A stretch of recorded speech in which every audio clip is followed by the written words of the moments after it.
கண்ணியமிக்க சகோதர சகோதரிகளே, அல்லாஹ்வின் நல்லடியார்களே, அஸ்ஸலாமு அலைக்கும் வரஹ்மத்துல்லாஹி வபரகாத்துஹு. அல்ஹம்துலில்லாஹ். அல்லாஹும்ம ஸல்லி அலா முஹம்மதின் வ அலா ஆலி முஹம்மதின் வபாரிக் வஸல்லிம். இன்னைக்கு நம்ம பார்த்தீங்கன்னா ஒரு சின்ன சூறாவை தான் பார்க்க போகிறோம். அதுவும் பார்த்தீங்கன்னா நம்ம எல்லாருக்குமே தெரிஞ்ச சூறா தான். ஆனால் நான் சொல்லக்கூடிய முறைப்படி ஓதி துவா செய்து பாருங்கள். அந்த சூறாவை நடுவில் நம்ம என்ன பண்ணணும், துவா செய்யணும். அப்படி நம்ம துவா செய்து வந்தோம்னா நம்மளுடைய எல்லா கடனும் அடைந்து நமக்கு செல்வத்தில் ஒரு உயர்ந்த நிலை ஏற்படும். ரொம்ப சிறப்புக்குரிய சூறா. இதற்கு ஒரு உதாரணம் சொல்லணும்னா, இதை ஒரு சஹாபியே ஓதியிருக்காங்க. நபி ஸல்லல்லாஹு அலைஹி வஸல்லம் அவர்கள் ஒரு தடவை ஜிப்ரீல் அலைஹிஸ்ஸலாம் அவர்களை பார்க்குறாங்க. பார்க்கும்போது கூட என்ன பண்ணுறாங்க, மலக்குகள்லாம் வராங்க. அப்போ ஜிப்ரீல் அலைஹிஸ்ஸலாம் அவர்களிடத்துல நபி ஸல்லல்லாஹு அலைஹி வஸல்லம் அவர்கள் ஏன் இன்னைக்கு உங்கள் கூட நிறைய மலக்குகள் வந்திருக்காங்கன்னு கேட்குறாங்க. அப்போ ஜிப்ரீல் அலைஹிஸ்ஸலாம் அவர்கள் இந்த சஹாபி வஃபாத் ஆயிட்டாங்க, அதனால அல்லாஹ் அவர்களுக்கு ஜனாசா தொழுவதற்காக எங்களை அனுப்பியிருக்கான்னு சொல்கிறாங்க. அப்போ நபி ஸல்லல்லாஹு அலைஹி வஸல்லம் அவர்களுக்கே ரொம்ப ஷாக்காக இருக்குது. ஏன்னா பார்த்தீங்கன்னா நபி ஸல்லல்லாஹு அலைஹி வஸல்லம் அவர்கள் ஜிப்ரீல் அலைஹிஸ்ஸலாம் அவர்கள் மலக்குமார்கள்லாம் ஜனாசா தொழுக வைக்க மாட்டாங்க. அப்போ அல்லாஹ்வே அவர்களுக்காக ஜனாசாவுக்கு அனுப்புகிறான்னா அந்த சஹாபி என்ன சிறப்பு செஞ்சுருப்பாங்கன்னு பார்த்தீங்கன்னா, ஜிப்ரீல் அலைஹிஸ்ஸலாம் அவர்கள் சொல்கிறாங்க, அந்த சஹாபி அதிகமாக சூரா இக்லாஸை ஓதி துவா செய்து வந்தார். இன்னும் அந்த சூறாவை நேசித்தார். அதன் காரணமாக அல்லாஹ் என்ன பண்ணிட்டான், அவனும் நேசித்து அவர்களுக்கு இந்த ஒரு அந்தஸ்தை கொடுத்துருக்கான்னு சொல்கிறாங்க. சுபஹானல்லாஹ். அவர் பார்த்தீங்கன்னா கடன் வச்சுருந்துருக்காரு மஃபாத் ஆகும்போது கூட. பொதுவாக நம்ம மஃபாத் ஆகும்போது கடன் இருந்தால் ஜனாசா தொழுகை கூட நபி ஸல்லல்லாஹு அலைஹி வஸல்லம் அவர்கள் தொழுக வைக்க மாட்டாங்க. ஆனால் அவர் கடன் வச்சிருந்த போதும் கூட இந்த சூறாவை ஓதி துவா செய்ததின் காரணமாக அவருடைய கடனும் பார்த்தீங்கன்னா அல்லாஹ் என்ன பண்ணுறான், வேற ஒருவர் பொறுப்பேற்று அதை எடுத்துக்கொள்கிறாங்க. அவருக்கு கடன் இல்லாமல் ஜனாசா தொழுகை நடத்தப்படுது. அவ்வளோ சிறப்புக்குரிய சூறா தான் இந்த சூறா. அந்த சூறா தான் சூரா இக்லாஸ். குல் ஹுவல்லாஹு அஹத் அப்படின்னு சொல்லிட்டு நம்ம ஓதக்கூடிய இந்த சூறாவை நீங்கள் 3 முறை ஓதி துவா செய்யணும். இந்த மாதிரி உங்களால் எவ்வளோ தடவை செய்ய முடியுதோ அந்த அளவுக்கு செய்யலாம். குறைஞ்சது நீங்கள் என்ன பண்ணுங்கள், 3 தடவையாக செய்யுங்க. 3 தடவை அப்படின்னா முதல்ல 3 முறை குல் ஹுவல்லாஹு அஹத் சூறா ஓதணும். அதுக்கப்புறம் துவா செய்யணும். என்ன துவா செய்யணும்னா, உங்களுடைய கடனை அடைக்கிறதுக்காக நீங்கள் அல்லாஹ்விடத்தில் கேட்க வேண்டிய எந்த துவா வேணால் செஞ்சுக்கலாம். தமிழ்லேயே நீங்கள் கேட்டுக்கலாம். எனக்கு இப்படி ஒரு கஷ்டம் இருக்குது, எனக்கு இப்படி ஒரு கடன் இருக்குன்னு சொல்லிட்டு நீங்கள் துவா செஞ்சுக்கணும். அதுக்கப்புறம் மறுபடியும் 3 தடவை குல் ஹுவல்லாஹு அஹத் சூறா ஓதணும். மறுபடியும் என்ன பண்ணணும், நீங்கள் துவா செய்யணும். அதே மாதிரி ஒரு 3 தடவை. குறைஞ்சது நீங்கள் இப்படி செஞ்சுக்கலாம். முடிஞ்சால் எவ்வளோ தடவை வேணால் அதிகமாக செஞ்சுக்கலாம். ஒற்றைப்படைகளில் ஜாஸ்தியாக பண்ணிக்கோங்க. ஒவ்வொரு தடவையும் சூறா ஓதும் போது 3 தடவை ஓதணும். அதே மாதிரி மொத்தமாக நீங்கள் முடிக்கும் போதும் பார்த்தீங்கன்னா ஒற்றைப்படைகளில் முடிச்சிருக்கணும். அதை மட்டும் நீங்கள் கணக்கு வச்சுக்கோங்க. இப்போ நான் செஞ்சு காட்டுறேன். என்னோட சேர்ந்து நீங்களும் செஞ்சு பாருங்கள். ரொம்ப ஈஸி தான். நம்ம 3 முறை மட்டும் இப்போ செஞ்சுக்கலாம். ஏன்னா வீடியோ ரொம்ப லென்த்தாக போகக்கூடாது. எல்லாருக்குமே சிறுசாக இருந்தால் தான் ஓத முடியும். அதனால் பார்த்தீங்கன்னா வெறும் 3 தடவை மட்டும் இப்போ செஞ்சுக்கலாம். இப்போ என்னோட சேர்ந்து செய்யுங்க. அப்போ தான் உங்களுக்கும் தெரியும். அதுக்கப்புறம் நீங்கள் தனிமையிலையும் பார்த்தீங்கன்னா மற்ற நாட்கள்லையும் செய்து கொள்ளலாம். ஃபஸ்ட்டு என்ன பண்ணணும், 3 தடவை குல் ஹுவல்லாஹு அஹத் சூறா ஓதிக்கணும். வாங்க ஓதிக்கலாம். ஓதிட்டு எப்படி துவா செய்யணும்னு சொல்கிறேன். أعوذ بالله من الشيطان الرجيم.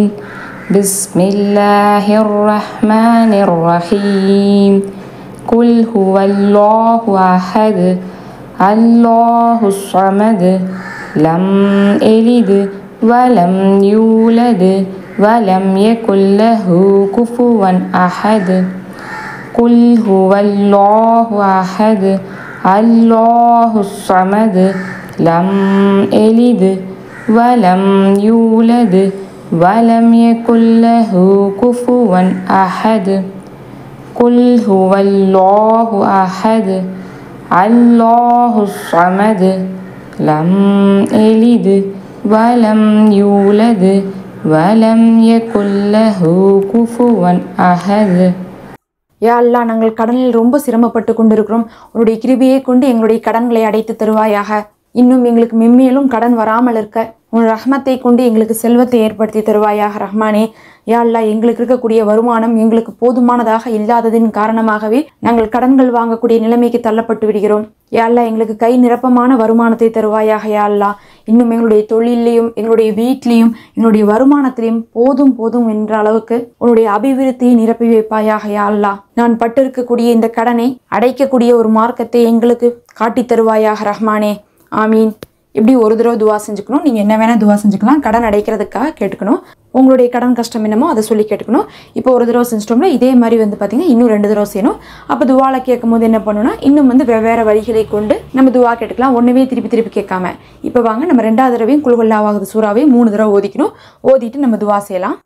قل هو الله أحد الله الصمد لم يلد ولم يولد ولم يكن له كفوا أحد قل هو الله أحد الله الصمد لم يلد ولم يولد ولم يكن له كفوا أحد قل هو الله أحد الله الصمد لم يلد ولم يولد ولم يكن له كفوا أحد. இப்போ துவா செஞ்சுக்கோங்க. யா அல்லாஹ், நாங்கள் கடன் தொந்தரவின் காரணமாக எவ்வளவோ கஷ்டப்பட்டு கொண்டு இருக்கிறோம் ரஹ்மானே. யா அல்லாஹ், நாங்கள் சம்பாதிக்கிறதை கொண்டு கடனுக்கு செலவு செய்வதற்கே எங்களுக்கு போதுமானதாக இருக்குது. கடனை அடைக்க முடியாமல் நாங்கள் ரொம்ப சிரமப்படுகிறோம். மென்மேலும் கடனுக்குள்ளேயே போய் புகுந்துட்டு இருக்கோம். இன்னும் மற்றவர்கள் முன்னாடி ஒரு சுதந்திரமாக கூட எங்களால் இருக்க முடியல ரஹ்மானே. யா அல்லாஹ், கடன் கொடுத்தவங்க எங்களை ரொம்பவே தொந்தரவு செய்கிறார்கள். யா அல்லாஹ், யா அல்லாஹ், நாங்கள் உனக்கு மட்டுமே அடிமையாக இருக்கணும்னு ஆசைப்படுகிறோம். கடன் கொடுத்தவர்கள் எங்களை அடிமைத்தனத்தோடு நடத்துகிறார்களே ரஹ்மானே. எங்களை பிறரிடத்துல கையேந்த வைக்காதே யா அல்லாஹ். யா அல்லாஹ், நாங்கள் இருக்கிறதுக்கு ஒரு சொந்த வீட்டை கொடுத்து விடு ரஹ்மானே. போதும்ங்கிற அளவுக்கான ஒரு நல்ல வருமானத்தை கொடுத்து விடு ரஹ்மானே. எந்த ஒரு வீண் செலவையும், எங்களுடைய அளவை மீறிய செலவையும் எங்களுக்கு கொடுத்து விடாதே ரஹ்மானே. எங்களுடைய பொருட்களில் எங்களுக்கு பரக்கத்தை கூடிய அல்லாஹ், எங்களுடைய ஆரோக்கியத்தில் எங்களுக்கு பரக்கத்தை கூடிய அல்லாஹ். அந்த ஆரோக்கியம் குறைவதன் காரணமாகவே நோய் செலவுக்காகவே அதிகமான நேரம் நாங்கள் கடனில் போய் மாட்டிக்கொள்கிறோம் ரஹ்மானே. இன்னும் எங்களுடைய கல்வி செலவையும், திருமண செலவையும், குழந்தைகள் செலவையும் அனைத்தையுமே லேசாக்கி வைப்பாயாக ரஹ்மானே. எங்களுடைய அனைத்து சம்பாதனையிலையும் ஒரு உயர்வை தருவாயாக யா அல்லாஹ். எங்களை முன்னேற்றி கொண்டு போவாயாக ரஹ்மானே. அதிக செல்வத்தை கொடுத்து பிறருக்கு நல்லது செய்யக்கூடிய நிலைமைக்கு எங்களை கொண்டு வருவாயாக ரஹ்மானே. ஆமீன் யா ரப்பல் ஆலமீன். இப்போ 3வது முறை மறுபடியும் குல் ஹுவல்லாஹு சூராவை 3 தடவை ஓதிட்டு துவா செஞ்சுக்கலாம் வாங்க. பிஸ்மில்லாஹிர் ரஹ்மானிர் ரஹீம். குல் ஹுவல்லாஹு அஹத் அல்லாஹுஸ் ஸமத் லம் யலித் வலம் யூலத் வலம் யகுல் லஹு குஃபுவன் அஹத் குல் ஹுவல்லாஹு அஹத் அல்லாஹுஸ் ஸமத் லம் யலித் வலம் யூலத் வலம் யகுல் லஹு குஃபுவன் அஹத். அல்ஹம்துலில்லாஹ். இப்போ துவா செஞ்சுக்கோங்க. யா அல்லாஹ், நாங்கள் இந்த துல்ஹஜ்ஜுடைய நாட்களில் இருக்கிறோம். பக்ரீத்துடைய நாட்களில் கூட குர்பானி கொடுக்க சக்தி இல்லாதவர்களாக நாங்கள் இருந்து கொண்டிருக்கிறோம். ஹஜ்ஜு செய்ய சக்தி இல்லாதவர்களாக நாங்கள் இருந்து கொண்டிருக்கிறோம். உம்ரா செய்ய சக்தி இல்லாதவர்களாக நாங்கள் இருந்து கொண்டிருக்கிறோம். உன்னுடைய ரஹ்மத்தை கொண்டு, உன்னுடைய கிருபையை கொண்டு எங்களுக்கு உம்ரா செய்யக்கூடிய பாக்கியத்தை, ஹஜ்ஜு செய்யக்கூடிய பாக்கியத்தை, இன்னும் குர்பானி செய்யக்கூடிய பாக்கியத்தை, அதிகமாக சதக்காவும் ஜக்காத்தும் நிறைவேற்றக்கூடிய பாக்கியத்தை எங்களுக்கு கொடுப்பாயாக. முதல்ல எங்களுடைய கடன் அனைத்தையுமே அடைத்து விடுவாயாக யா அல்லாஹ். அந்த கடன் சுமையால் எங்களால் வேறு எதையுமே யோசிக்க முடியாமல் இருக்குது ரஹ்மானே. யா அல்லாஹ், அந்த கடனின் காரணமாகவே நாங்கள் நிறைய பொய் பேச வேண்டியது இருக்குது. நிறைய விஷயங்களை நாங்கள் மறைக்க வேண்டியது இருக்குது. நிறைய விஷயங்களை நாங்கள் விட்டு கொடுக்க வேண்டியது இருக்குது ரஹ்மானே. எங்களை உயர்த்தி விடுவாயாக ரஹ்மானே. என்னுடைய கமெண்ட்ல அதிகமானவங்க கடனுக்காகத்தான் துவா செய்ய சொல்கிறார்கள். அனைவருக்கும் நிரப்பமான வருமானத்தை கொடுத்து எதிர்பாராத ஒரு வழியில கடனை அடைத்து கொடுப்பாயாக ரஹ்மானே. யா அல்லாஹ், எங்களுடைய கடனை அடைக்கக்கூடிய சக்தியை எங்களுக்கு கொடுப்பாயாக ரஹ்மானே.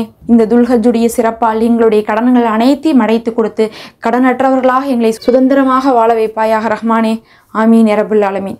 இப்படி தான் நீங்கள் என்ன பண்ணணும், குல் சூராவை 3 தடவை ஓதி இப்படி துவா செஞ்சு எத்தனை தடவை உங்களால் ஒற்றைப்படைகளில் முடிக்க முடியுமோ அந்த மாதிரி முடிங்க. உங்களுடைய கடன் பார்த்திங்கன்னா மிக வேகமாக அடைக்கப்படும். அல்லாஹ்வே போதுமானவன். மறக்காமல் சப்ஸ்கிரைப் பண்ணிக்கோங்க. நம்ம சேனலில் மெம்பர்ஷிப் இருக்குது, விரும்புகிறவங்க ஜாயின் பண்ணிக்கோங்க.